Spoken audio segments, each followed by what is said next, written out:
సికింద్రాబాద్ నల్లగుట్ట అగ్ని ప్రమాదం ఘటనలో వ్యాపార సముదాయం చుట్టుప్రక్కల నివాసమున్న ప్రజలకు బీజేపీ నేతలు అల్పాహారం అందించారు. బాధితులకు ఆ పార్టీ కార్పొరేటర్ చీర సుచిత్ర ఆధ్వర్యంలో అల్పాహారాన్ని పంపిణీ చేశారు. గురువారం ఉదయం నుండి నిద్రాహారాలు, తిండి లేక తీవ్ర ఇబ్బందులు ఎదుర్కొన్న స్థానికుల ఆకలిని తీర్చారు.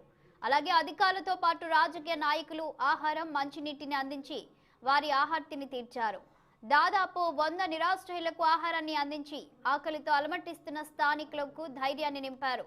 వ్యాపార సముదాయాన్ని ఆనుకొని ఉన్న నివాస ప్రాంతాలు నష్టపోయిన వారిని ఆదుకుంటామని ఈ సందర్భంగా సుచిత్ర తెలిపారు.